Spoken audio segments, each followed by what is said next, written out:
Jean-Michel Lamazerolle, RCF Charente. Bienvenue à toutes et à tous dans En direct de chez vous, l'émission qui donne la parole au territoire de Charente. Et je profite de ce direct pour présenter tous mes vœux à ceux et celles qui nous suivent chaque mercredi soir dans nos pérégrinations charentaises. Ce soir, nous sommes à 18 km au sud-est d'Angoulême, tout proche du département de la Dordogne, à Magnac-Lavalette-Villars. Outre l'église romane Saint-Étienne du XIIe siècle, Magnac-Lavalette est surtout connue pour l'imposante façade de style classique Renaissance du château de la Mercerie, magistrale folie au sens romantique des frères Rétoré qui firent du petit château précédemment propriété de la famille Ménaud de Saint-Paul un vrai Versailles charentais. Pour découvrir la vie et la vitalité de ce petit morceau de Charente, j'ai la joie d'accueillir ce soir, derrière nos micros d'RCF Charente, autour de Monsieur le maire Didier Joby, Monsieur Marc Mourat, dirigeant de la société Avel, Monsieur Sébastien Delage, responsable de la société de matériel agricole Nexon, Monsieur Aurélien Durocher, créateur avec Monsieur Kounleis des Abris Nomades, Monsieur Jean-Claude Brunet, responsable de l'accueil au château de la Mercerie, et Monsieur Alain Gomez, président de l'association Insertion par le Travail 16, sur le site du château de la Mercerie. Vous l'aurez compris, outre les entreprises et la vie de la commune, c'est l'activité du château qui occupera une part importante de notre émission.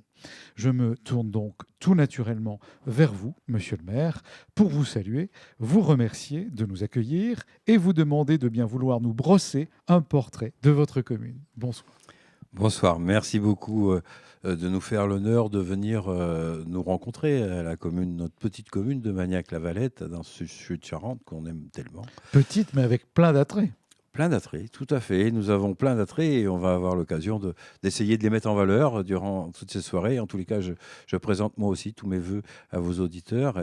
Cette petite commune, c'est aujourd'hui, durant les années 70, une fusion entre deux communes déjà, Magnac-Lavalette et Villars, et puis qui a une population qui aujourd'hui avoisine les 500 habitants, un peu plus de 2500 hectares, et l'avantage, la proximité d'Angoulême et l'attractivité d'Angoulême est quand même très importante encore sur ce territoire. Et puis on a la chance d'être à 2 km de Villebois-Lavalette. Là aussi, une cité remarquable, un très beau lieu touristique. Et donc pour nous,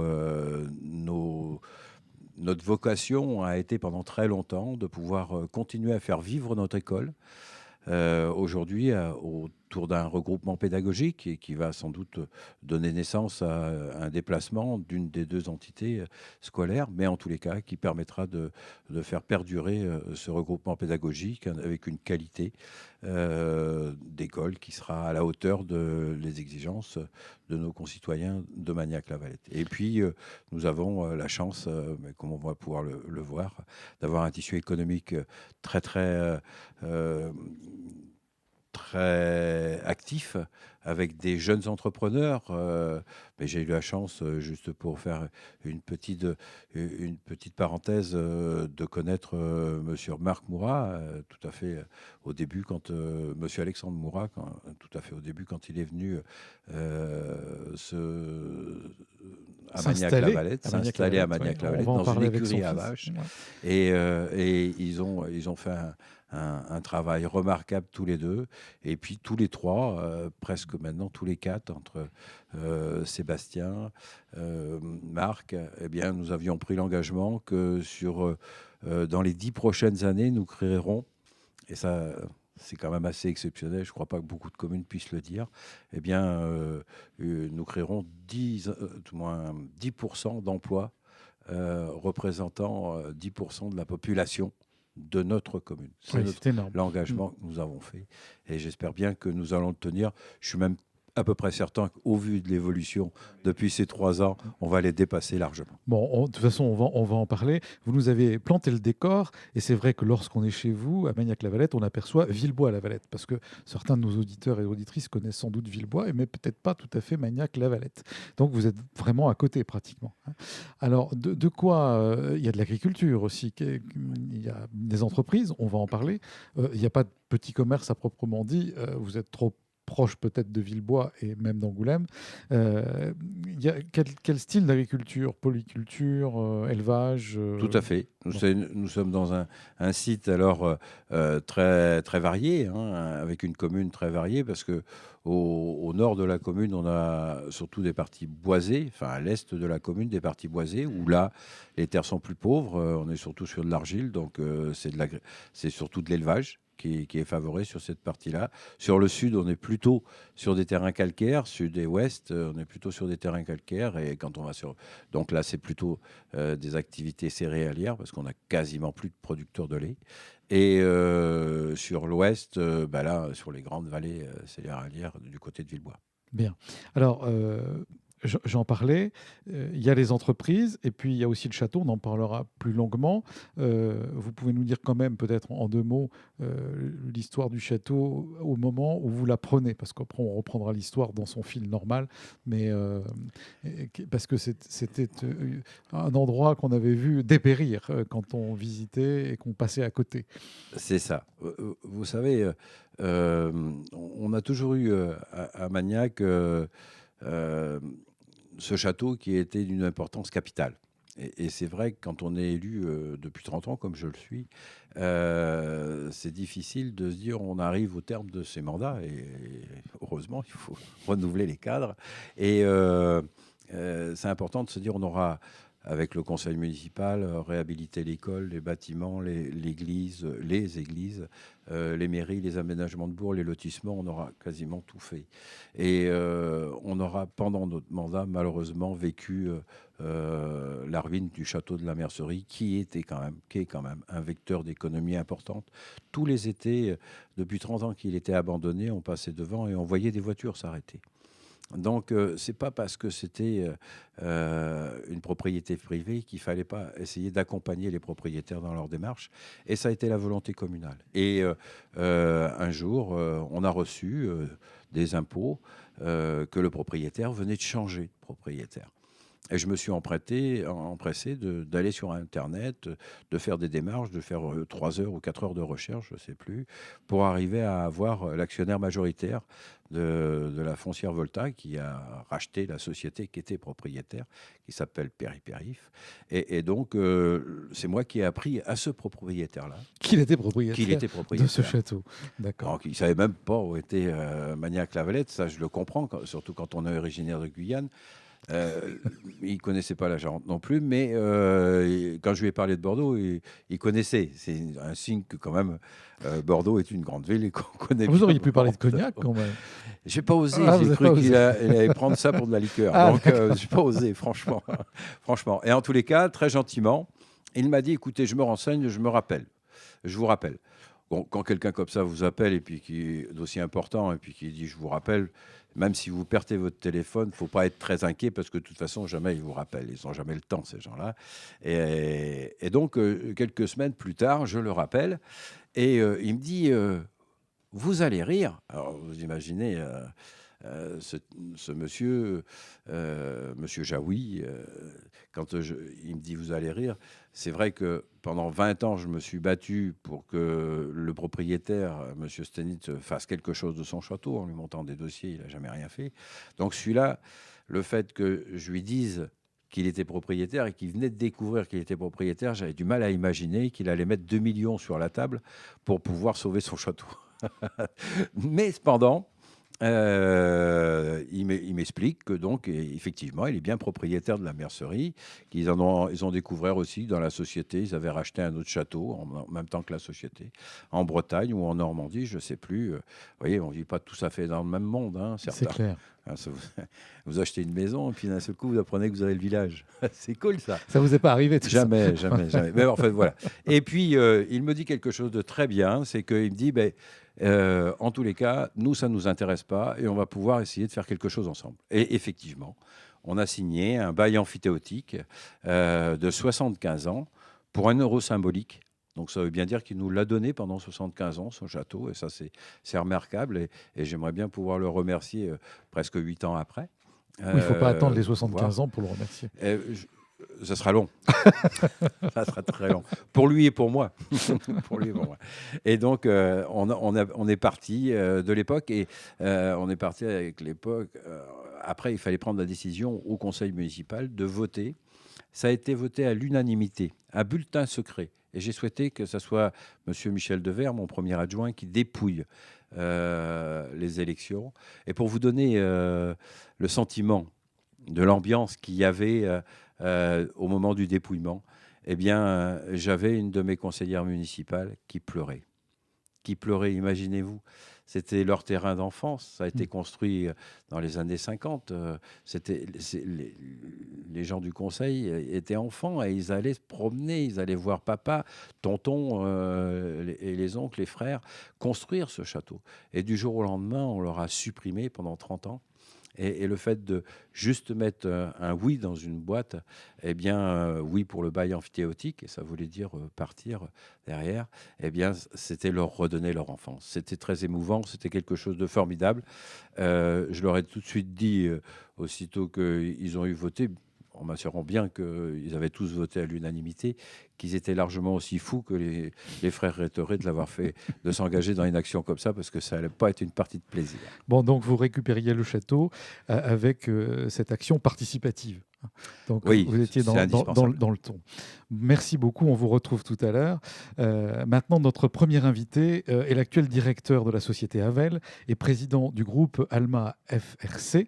Depuis Lucien et Alexandre, vous êtes la 3e génération à la tête de cette entreprise au service de l'entretien des cuirs, carrelage, pierre, métal.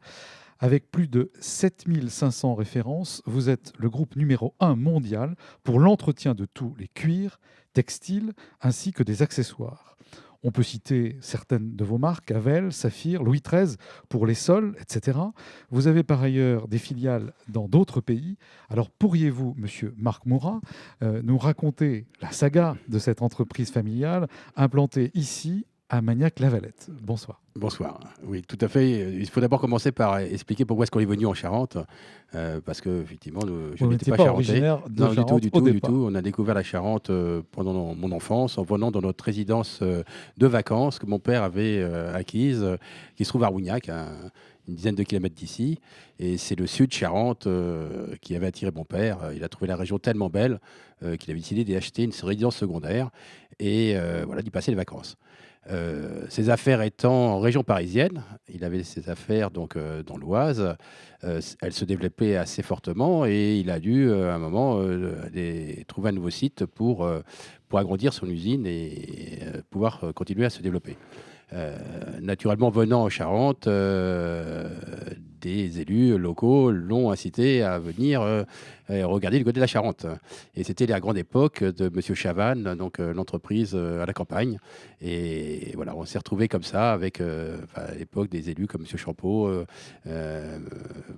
qui était à la Chambre de commerce, etc., qui nous ont aidés à nous implanter en Charente. Et on est venu de l'Oise, donc sur la commune de Magnac-la-Valette, récupérer un bâtiment que certains Charentais connaissaient parce que c'était un bâtiment un peu aussi emblématique, presque aussi emblématique que la mercerie. Que le château. Oui, c'était la fameuse usine de Ricard qui devait servir donc à la fabrication de yaourts avec des vaches au premier étage et le conditionnement du yaourt au rez-de-chaussée. Ah ouais, je ne connaissais pas cette histoire. Et c'était un projet un peu fou. Il faut savoir que ce projet a été donc initié par le père de l'actuel dirigeant donc, du groupe Ricard, qui à l'époque voulait concurrencer le groupe Danone et avait monté 2 usines comme celle-ci en France. C'est un projet qui était un peu trop ambitieux et qui n'a pas pu mener à bien. Et donc, le projet était resté à l'état, compte de bâtiment qui n'a jamais été terminé. Donc, une carcasse vide qui était un peu une verrue parce que c'était un gros bâtiment en béton qui n'avait pas le charme de la mercerie. Et bon, on a pu effectivement récupérer ce bâtiment, le transformer Donc en 86, nous récupérons le bâtiment, nous le transformons en usine moderne de cirage. Le bâtiment était surdimensionné par rapport à ce qu'on avait besoin à l'époque. Et bon, on était très très heureux de pouvoir s'installer en Charente. On a été très très aidés par tous les élus. Bon, on a eu la chance de trouver un personnel très très attaché effectivement donc, à l'entreprise, très dévoué, et puis trouver toutes les aides en termes de transport, en termes de toutes les infrastructures nécessaires pour pouvoir bien fonctionner en Charente. 86, on arrive ici, on se développe, notamment en cherchant à travailler avant tout sur l'exportation. On est arrivé en 86 ici, on faisait 2% de notre chiffre d'affaires à l'exportation. Un chiffre très très modeste. Et encore, l'exportation, c'était les dom-toms, donc c'était de la fausse exportation. Et voilà, donc moi, mon père me met en charge, effectivement, ayant fait l'étude de commerce, ayant effectivement parlant l'anglais, etc. Revenant des États-Unis, il me dit voilà, écoute, tu vas moderniser l'usine et tu vas t'occuper de l'export. Donc je prends une petite mallette et je commence à prospecter l'Asie, Hong Kong, le Japon, et pays, effectivement, Amérique et autres. Et progressivement, on arrive à se développer, on développe des nouveaux marchés, on s'implante, on arrive à faire de la marque Saphir la marque numéro 1 mondiale du cirage de luxe, avec des clients aussi prestigieux aujourd'hui que Berluti, que Louis Vuitton, Dior, Hermès. Voilà, enfin, on a des gens comme Longchamp, enfin, on a vraiment tous les grands du luxe français et étrangers qui travaillent donc avec nous. Et l'entreprise continue à se développer à telle enseigne que nous avons multiplié notre chiffre d'affaires par 5 ces 10 dernières années. Nous avons dû chercher également à agrandir cette usine qui à l'époque était trop grande.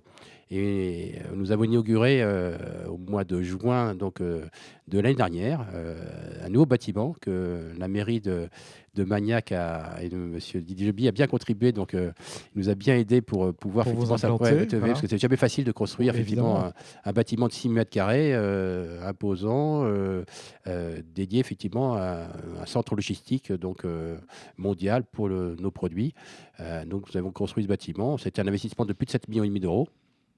Un investissement très, très lourd, mais qui nous permettait de développer nos produits dans le monde entier. Parce qu'on a, donc, au cours de notre expansion, fait des acquisitions, donc des croissances externes à l'étranger. Nous avons aujourd'hui des implantations dans 5 pays. Donc, nous sommes implantés donc, industriellement en France avec donc, 2 sites. Donc, un donc, à Angoulême, un autre à Limoges qui fabrique des embauchoirs.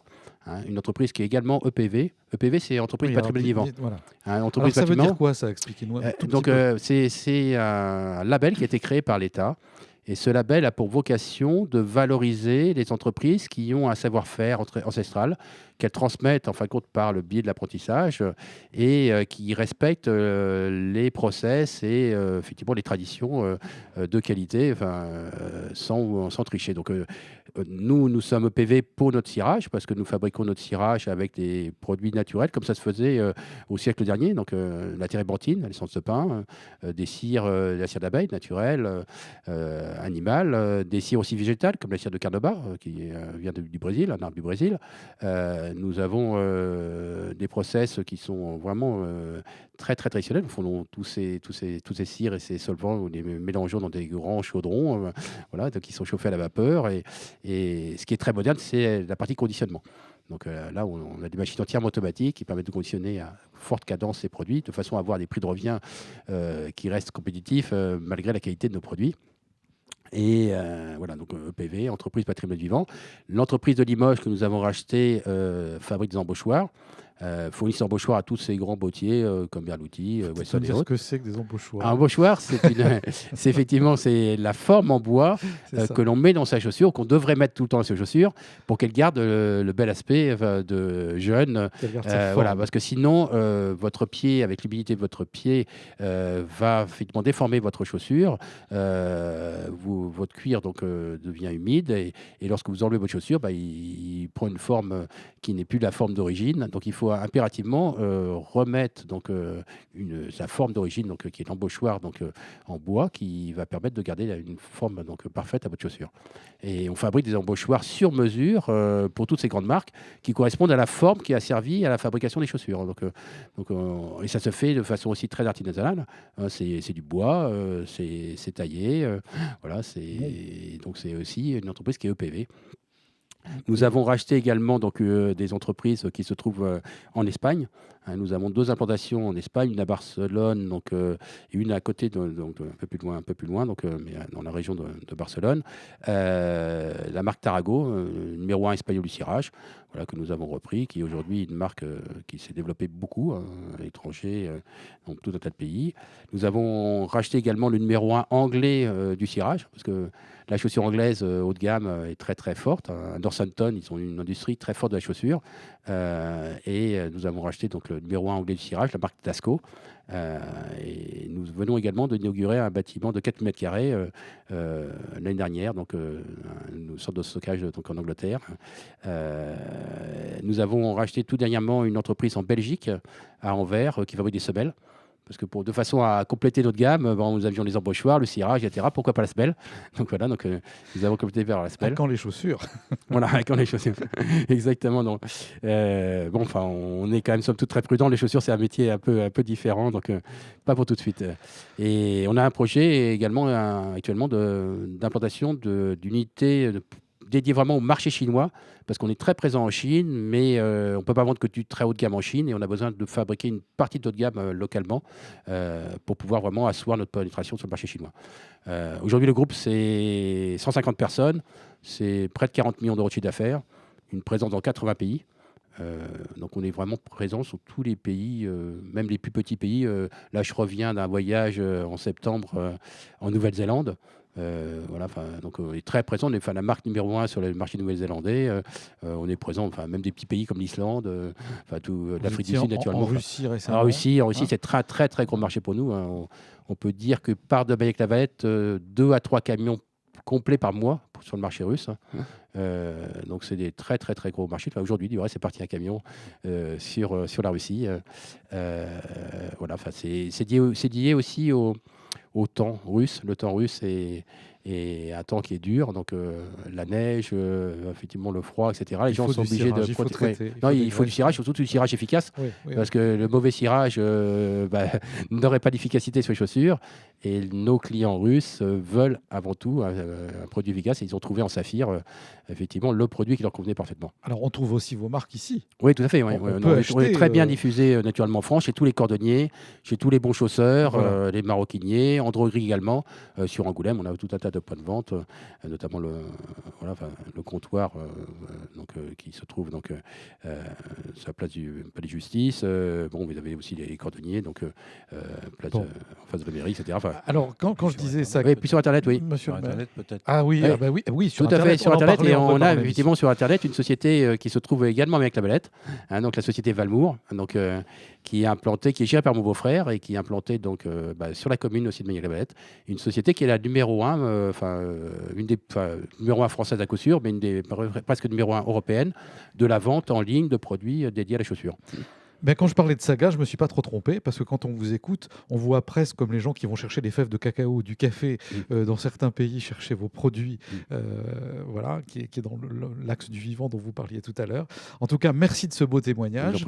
Et puis, on vous retrouvera peut-être un de ces jours pour une autre émission, parce que je crois que vous devez partir, donc on vous laisse partir. Et on vous remercie encore une fois. Merci à vous, en tout cas. Merci. Bien, alors maintenant, on va passer la parole à monsieur Sébastien Delage. Vous, c'est la société Nexon que vous représentez et dont vous êtes le dirigeant depuis 2009, même si vous avez intégré l'entreprise en 2004. Les gens qui travaillent dans le monde agricole vous connaissent forcément, car vous rayonnez à l'échelon national dans la vente de matériel agricole. Alors, avant de parler avenir, racontez-nous vous aussi l'histoire de cette société, commencée autour du travail d'un maréchal ferrant. Bonsoir à tous. Bonsoir Sébastien. Bonsoir. À mon tour, déjà, je vous présente mes voeux à tous Merci, les auditeurs merci et puis pour eux, aux gens qui pour sont nous. autour de moi. Pour vous dire, dans un premier temps, c'est toujours un grand plaisir et puis un honneur pour moi de parler de l'entreprise Nexon. Magnac-Lavalette et l'entreprise Nexon, c'est une très vieille histoire qui date du début du siècle dernier. Donc on parlait de l'histoire des frères Ettoré tout à l'heure, mais l'histoire Nexon, c'est aussi une grande partie de l'histoire de la commune de Magnac-Lavalette. À savoir que en fait, l'entreprise Nexon est installée sur la commune de Magnac-Lavalette depuis plus d'un siècle. Donc c'est une activité qui a démarré au départ, comme dans beaucoup de petits villages, par une activité de maréchalerie, ferronnerie, où on avait le maréchal ferrant qui ferrait les bœufs, qui ferrait les chevaux de travail. Et puis finalement, donc deux générations après la création de cette entreprise, Albert Nexon, lui, a développé l'entreprise sur le machinisme agricole à l'époque des 30 Glorieuses, où on a connu le besoin en matériel agricole grandissant, à savoir les charrues, les cultivateurs, les presses moyenne densité, etc., etc. Donc cette entreprise-là, en fait, a été développée jusque dans les années 90, 95. Et puis de là, la concurrence de plus en plus forte, la pression de concessionnaires de tracteurs qui se sont implantés, et puis la concurrence infernale. L'entreprise a commencé un peu à s'endormir, à continuer à vivre, mais à s'endormir. Et avec les difficultés que l'on connaît, c'est que économiquement, c'était une période qui était un peu compliquée, à savoir investir, recruter, etc., etc. L'équipe en place à l'époque n'a pas su ou n'avait certainement pas les moyens pour dynamiser cette entreprise. Quant à moi, je vous parle avec passion aujourd'hui parce que je suis passionné par cette entreprise. Être à la tête d'une entreprise, c'est se dévouer à son entreprise. On parlait du château de la Mercerie tout à l'heure. C'est un dévouement. C'est un dévouement pour le maire Didier Joby, mais c'est un dévouement aussi pour les gens qui sont à côté de nous ce soir, qui s'investissent au quotidien corps et âme et qui bien souvent laissent un petit peu de côté leur vie privée et leurs proches. Mais il y a des enjeux. Et malheureusement, quand on a mis le doigt dans cet engrenage-là, c'est compliqué de s'en sortir. Et ce qu'il faut, c'est se défendre bec et ongle pour pérenniser son activité et puis la faire grandir et la faire exister. Donc moi, pour ma part, je suis arrivé sur la commune de Magnac-Lavalette en 2004. Je me suis installé en fait pour résider sur la commune et je suis tombé amoureux de cette commune. Tombé amoureux de cette commune, conseiller municipal donc depuis 2 mandats, et tombé amoureux de l'entreprise Nexon. Donc, en fait, j'ai intégré l'entreprise Nexon en 2004. L'ancien dirigeant, M. Succinjas, en fait, se préparait à prendre sa retraite. Et progressivement, j'ai repris les rênes de l'entreprise. 2009, on est passé au rachat ferme et définitif de l'entreprise. Et là, mon challenge, ça a été de redresser la barre, réinvestir, remoderniser tout ça et créer de l'emploi. Et quand l'entreprise a été prête, ça a été procédé aussi au déménagement, délocalisation de l'entreprise du bourg sur l'extérieur du bourg de Magnac-Lavalette.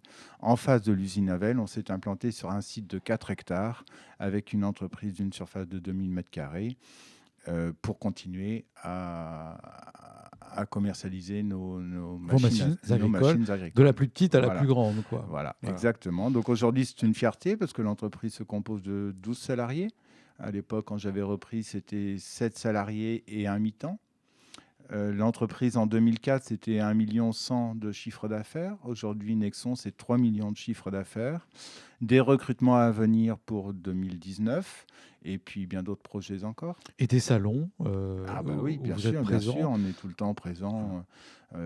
En fait, l'histoire de Nexon fait que on ne peut pas effacer tout ça. L'histoire de Nexon, c'est qu'elle est connue par les parents, les Oui, grands-parents C'est ce que je disais, on vous connaît. et les arrière-grands-parents. Voilà, c'est ça. Donc ça, on n'efface pas. Et notre fierté aujourd'hui, c'est de se dire, on a un savoir-faire, on a un sérieux, on a une rigueur de travail, on s'y tient et ça paye. Mais écoutez, merci beaucoup, Monsieur Sébastien Delors, Merci à vous. de ce témoignage sur C'était un RCF Charente plaisir. ce soir. On voit que c'est un creuset, Monsieur le maire, cette commune. Alors justement, il y a quelqu'un qui s'est installé dans vos anciens locaux, et c'est pour ça que je vais lui passer la parole maintenant. C'est Monsieur Aurélien Durocher. Vous êtes donc avec votre associé Koen Leys, le créateur des abris nomades installés à Magnac-la-Valette depuis décembre dernier. C'est tout récent. Alors pouvez-vous nous dire, vous qui étiez dans la fabrication de meubles et votre associé luthier, quelle mouche vous a piqué pour fabriquer des petites maisons roulantes qu'on appelle les tiny house, pour ceux qui connaissent, et puis pourquoi Magnac-la-Valette? Bonsoir. Bonsoir. Du coup, je pense que c'est la mouche du changement qui nous a piqué. Parce que même si chacun de notre côté, on aimait beaucoup notre activité, je pense qu'il y avait une question de... on n'arrivait pas à gagner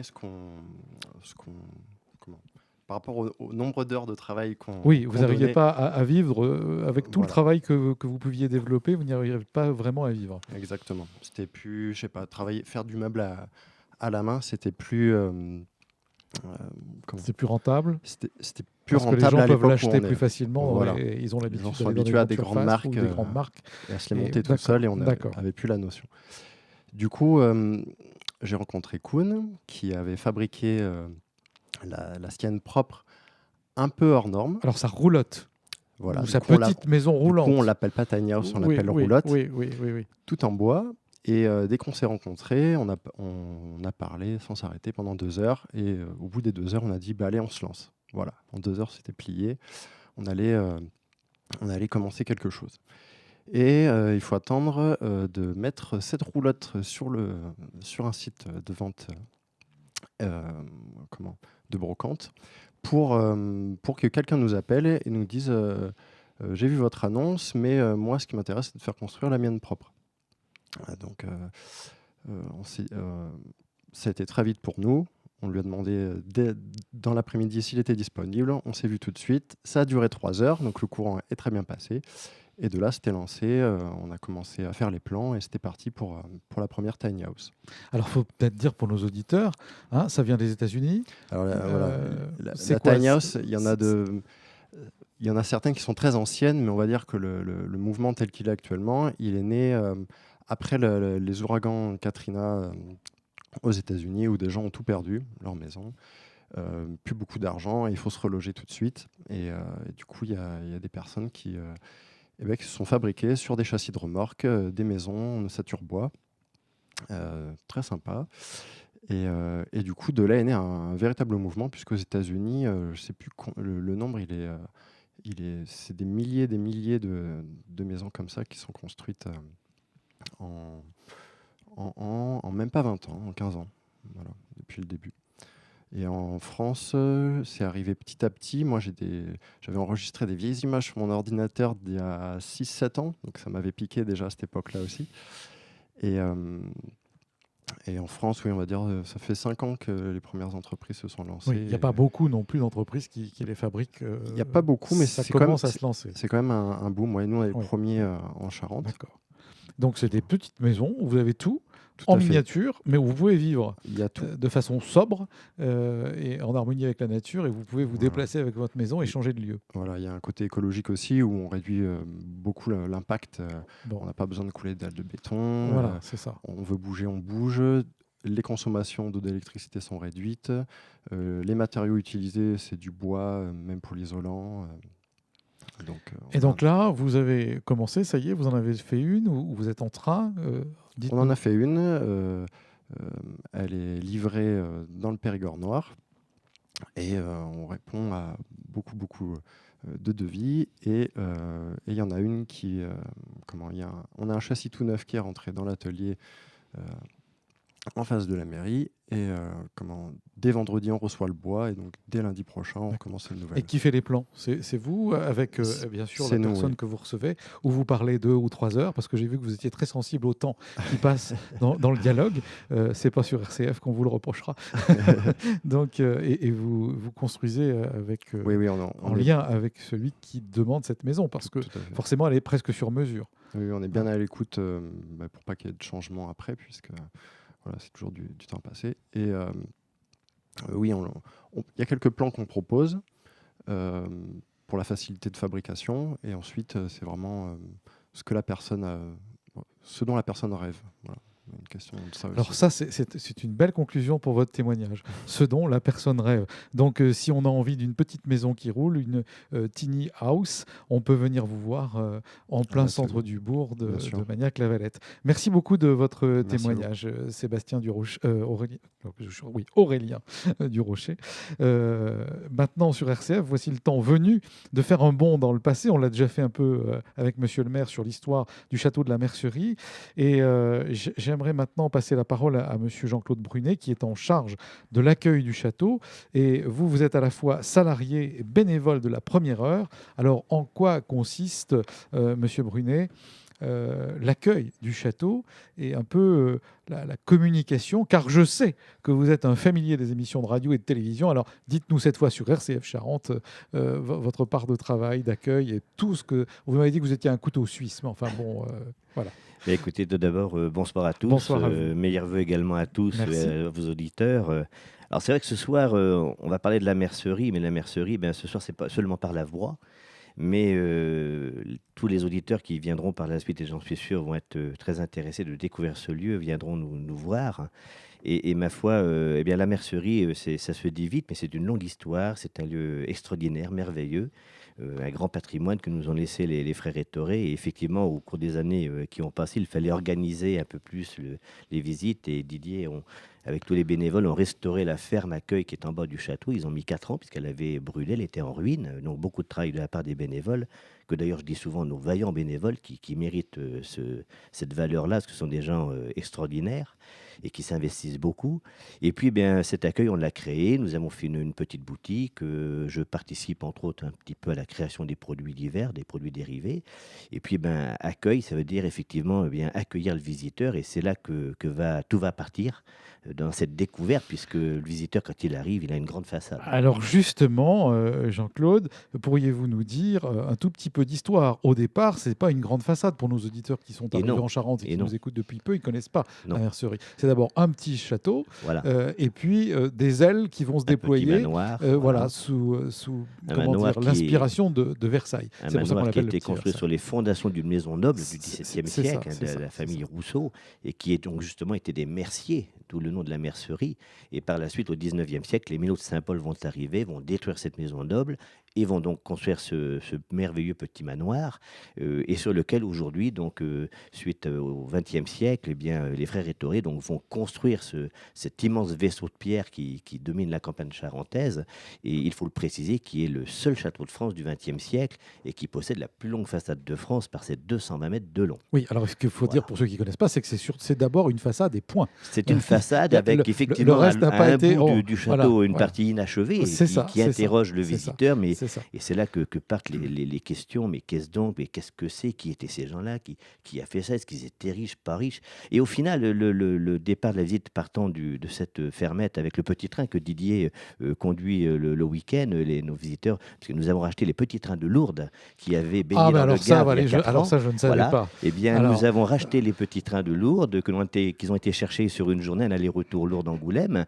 et puis ils ont été réparés par les bénévoles mécanos, ils ont été mis en état, et on emmène que la fontaine, alors. De la fermette du bas, on monte au château, devant le château, nos visiteurs, et puis c'est là que va partir cette grande découverte, parce que la mercerie, ça pose beaucoup de questions, et en fait, derrière cette grande façade, se cachent beaucoup de choses, puisque c'est l'histoire des frères Ettoré, cette folie qu'ils ont donc construit grâce, effectivement, ce que j'ai dit tout à l'heure, aux gens de Magnac-la-Valette, les paysans de Magnac-la-Valette qui ont construit ce château.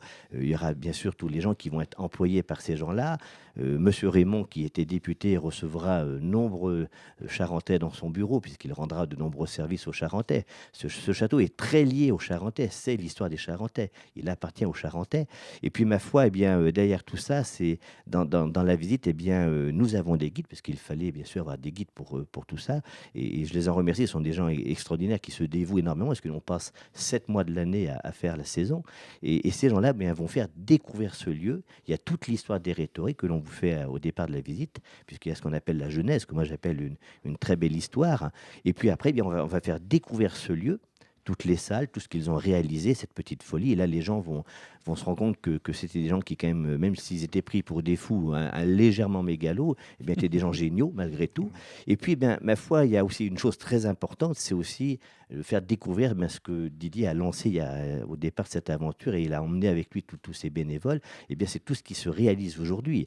Alors, ce n'est pas que la restauration du château. L'histoire continue. L'histoire continue. C'est-à-dire que puisque vous avez un château en construction, voilà, c'est un château chantier, participatif. On y fait beaucoup de créations, on y travaille beaucoup. Moi, je le dis, j'ai participé entre autres à la création d'une tapisserie à l'ancienne, au pochoir. C'est une école.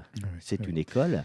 Alors, je sais que le temps passe, parce que on en parlait pendant des heures. On vous écoutera on fera une émission spéciale au château de la Mercerie quand il fera meilleur. Venez nous voir, venez découvrir cette histoire. Où est-ce qu'on vous retrouve? Vous avez un site Facebook? Alors, nous avons le site internet, le site Facebook, Château de la Mercerie, tout simplement, où on va découvrir tout ce qui se passe. Pour qu'on sache quelle fête, parce qu'il y a des fêtes qui sont organisées. Et puis, il y a des animations au cours de l'année, effectivement. Alors, on parlera peut-être des animations, s'il nous reste 2 minutes. Là, je voudrais passer, merci beaucoup à vous, Jean-Claude Brunet.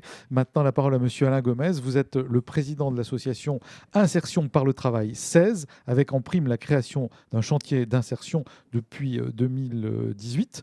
Alors, tout cela sur le site du Château de la Mercerie. Vous êtes d'ailleurs l'employeur, entre guillemets, de monsieur Jean-Claude Brunet. Alors, qu'est-ce qui a prévalu à la création de cette association et son but? Monsieur Gomez. Alors, bonsoir. Bonsoir. Alors, pour répondre très vite à la dernière question, ce qui a prévalu à la création de ça, vous l'avez à côté de vous, c'est monsieur le maire, dont Didier Joby, que j'ai le plaisir et l'honneur de connaître depuis 40 ans, et donc qui a plusieurs idées en même temps dans sa tête, et qui est en avance de 4 quand il vous en dit une, et c'est qu'il est déjà plus loin de 5. Et donc, il avait déjà tout ça dans ses cartons, de créer une association, de développer d'abord un pôle économique et touristique au niveau du château, et donc de développer l'emploi. C'est son leitmotiv. Il en a parlé tout à l'heure avec les chefs d'entreprise qu'il y a autour de cette table. Et donc, ça coulait de soi que ce château soit un vecteur de développement touristique, économique et de l'emploi.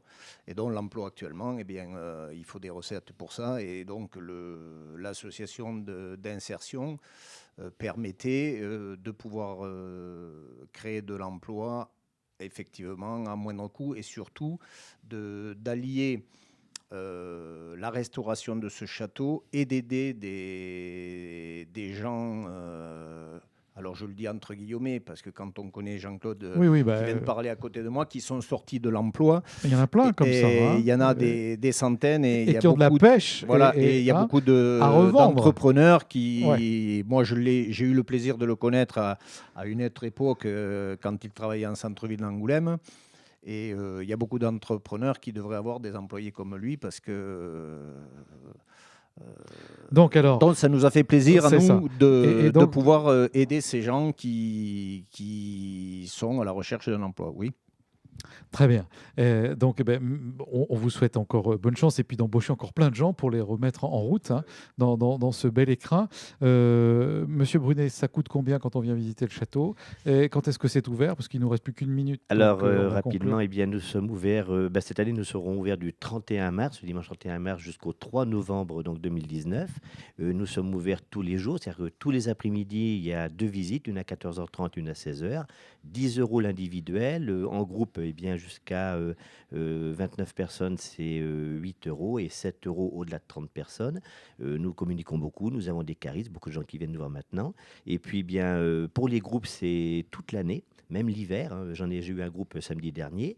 Donc, nous acceptons bien sûr les groupes le samedi. Si c'est le matin, eh bien, nous venons le matin. Nous sommes disponibles. On l'a bien compris, vous êtes Nous sommes toujours là. disponible. Voilà. Voilà, nous Monsieur sommes le là maire, pour les visiteurs. un tout petit mot de conclusion parce qu'il nous reste quelques secondes. Merci encore d'être venu. Et puis, vous voyez, quand on est maire, j'ai l'habitude de le dire, on n'est toujours que stagiaire et on restera que stagiaire. Ce serait bien qu'un certain nombre s'en rappellent. Et juste pour la parenthèse. Et dire que aussi, à Magnac-la-Valette, nous vivons nos rêves.